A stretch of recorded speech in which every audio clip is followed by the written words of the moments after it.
Assalamualaikum warahmatullahi wabarakatuh. Alhamdulillah kita diberi kesempatan kembali untuk mengikuti pelajaran bahasa Indonesia yang pada hari Kamis ini diampu oleh saya.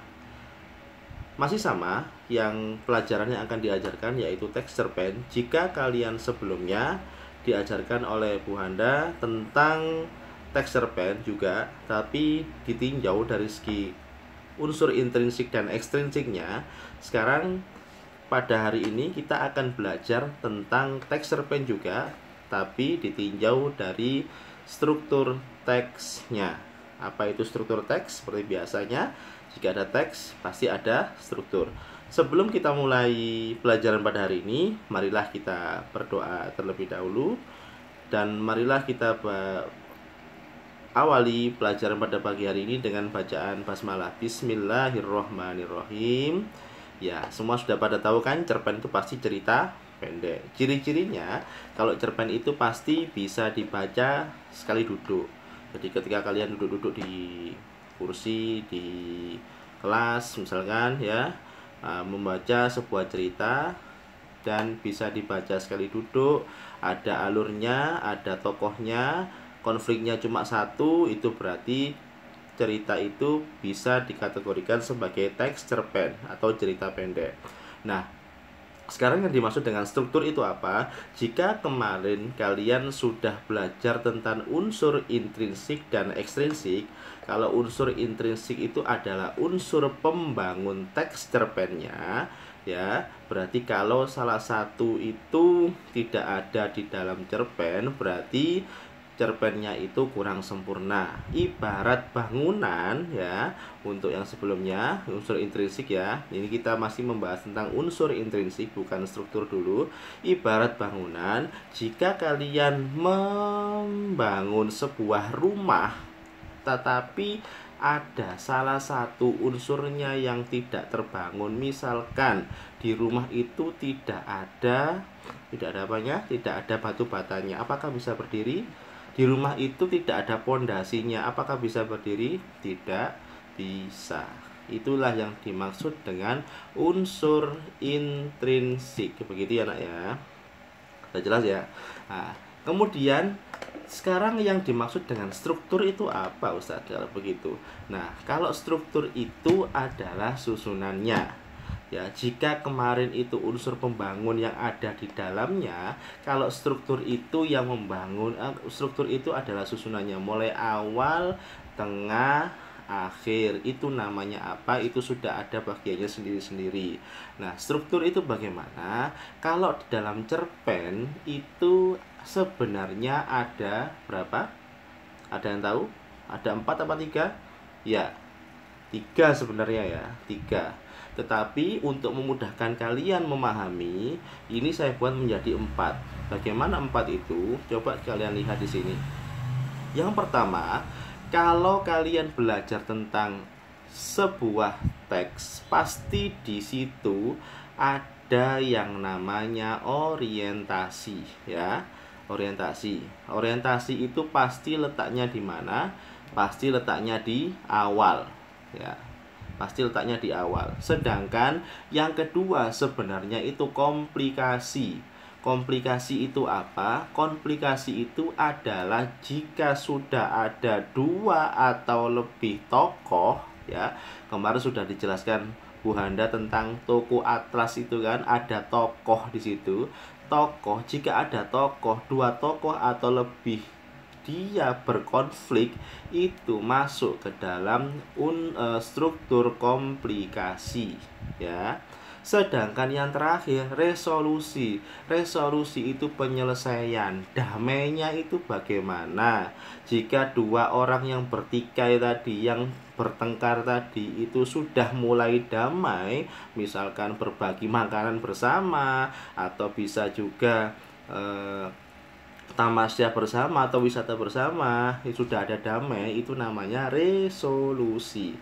Nah, bagaimana tandanya? Coba kalau kalian bisa ada tanda-tandanya, itu bisa langsung ketika melihat kalimatnya, oh ini orientasi, ini komplikasi, ini resolusi. Begitu ya, ada tanda-tandanya. Coba sekarang kita lihat.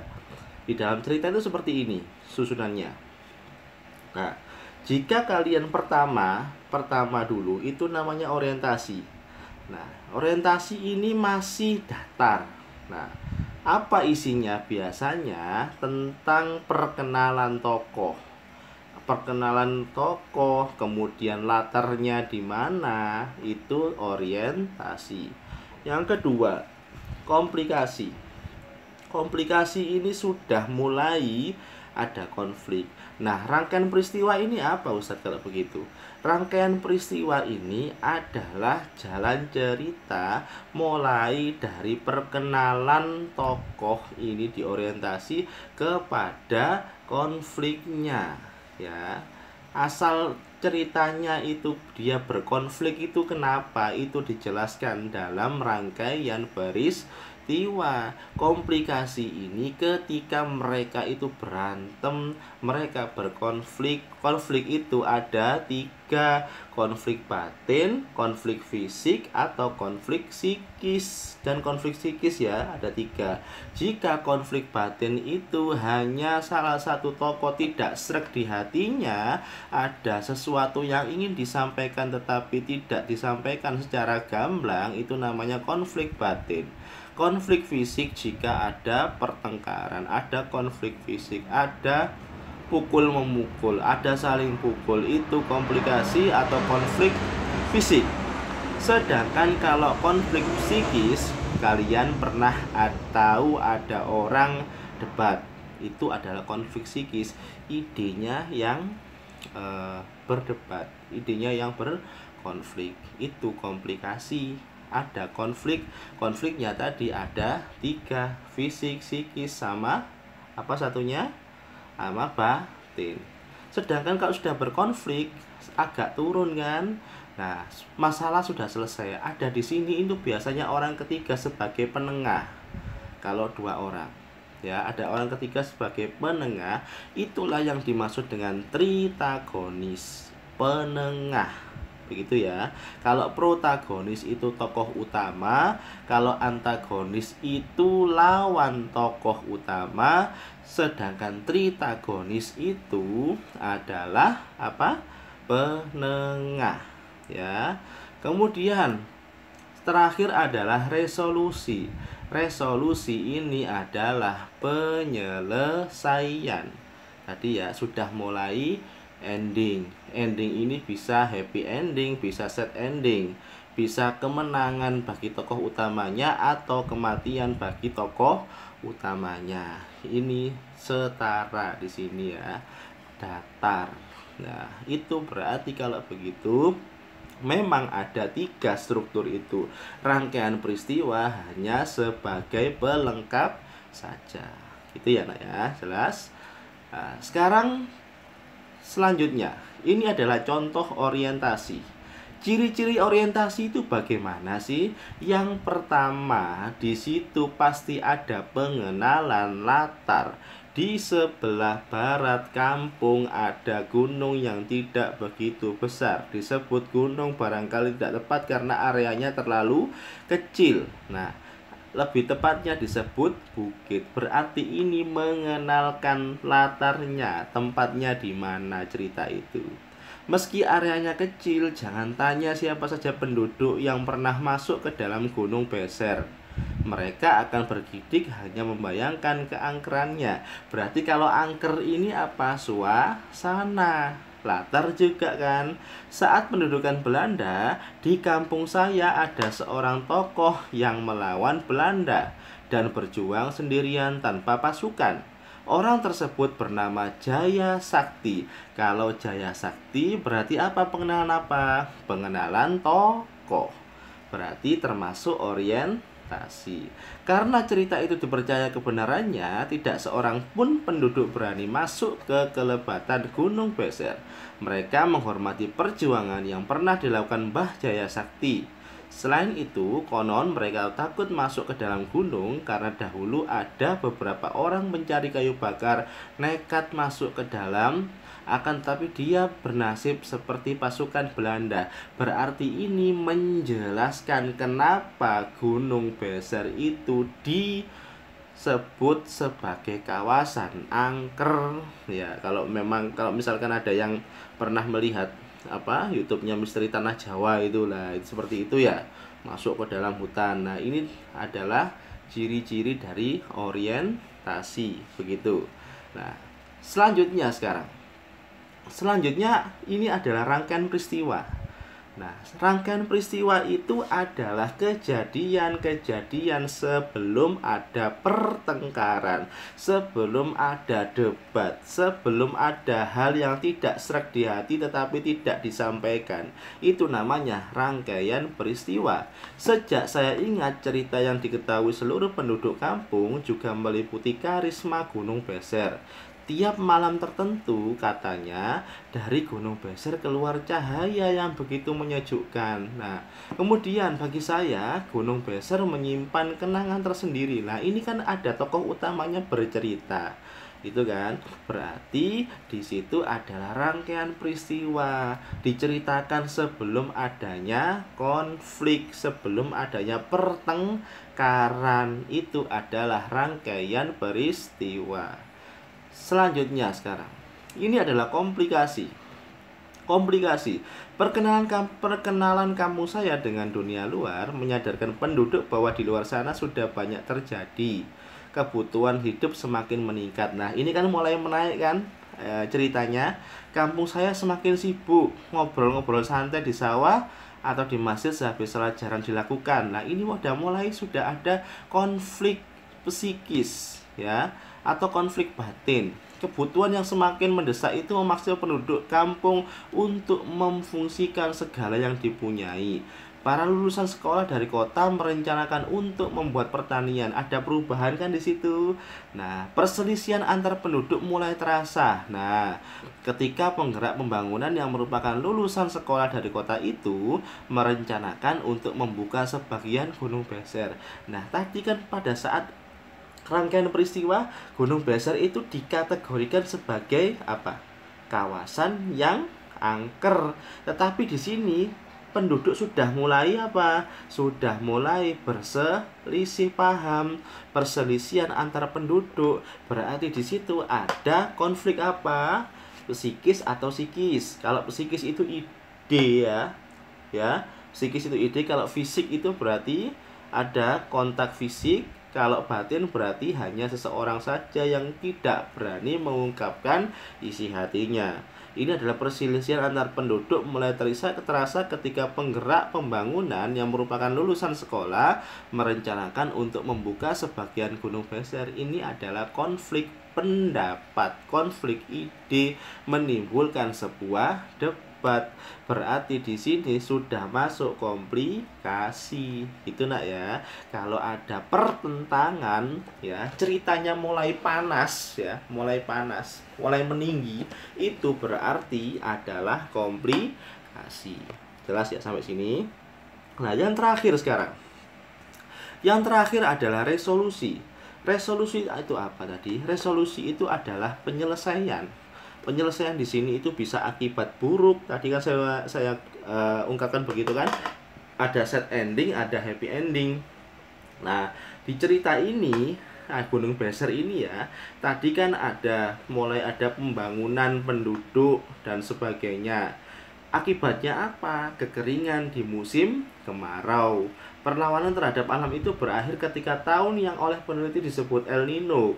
Kekeringan membakar kampung saya. Berarti di sini resolusinya itu berakhir bahagia atau sedih? Menyedihkan di sini.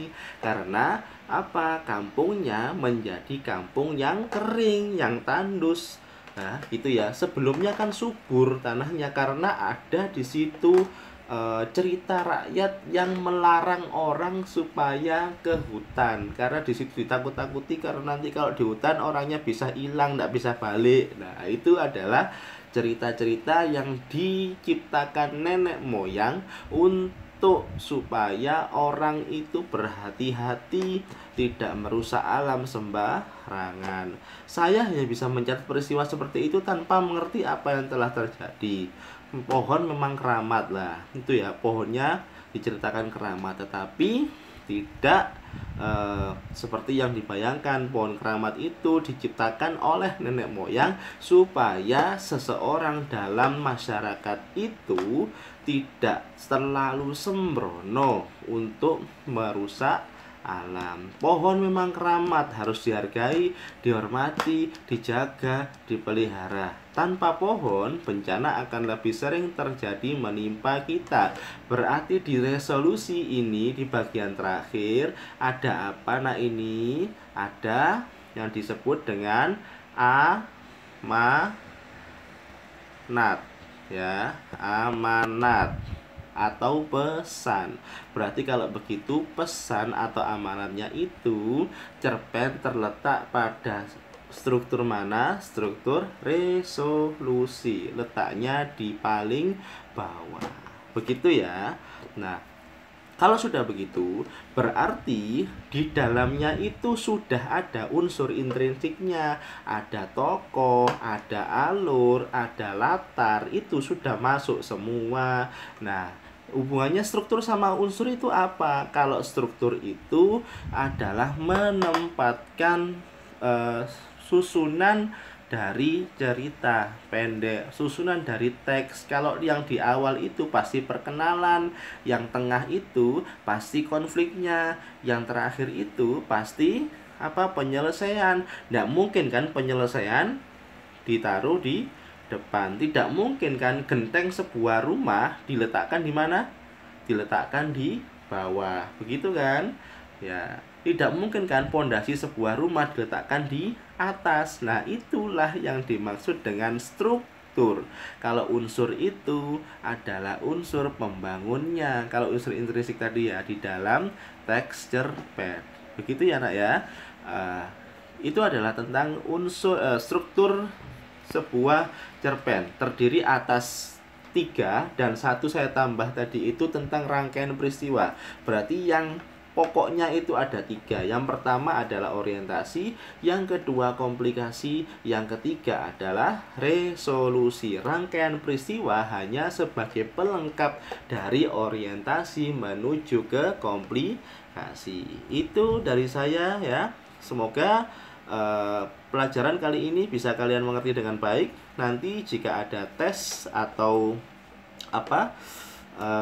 latihan akan disampaikan di grup WhatsApp kalian masing-masing. Disimak saja baik-baik seperti pertemuan sebelumnya. Jika pengerjaan di Google Form ya akan berakhir pukul 8 malam. Jangan lupa karena setiap tugas yang kalian kerjakan akan mempengaruhi nilai akhir kalian. Terima kasih atas perhatiannya. Marilah kita tutup pelajaran pada hari ini dengan bacaan hamdalah alhamdulillahirabbil alamin. Terima kasih anak-anak. Assalamualaikum warahmatullahi wabarakatuh.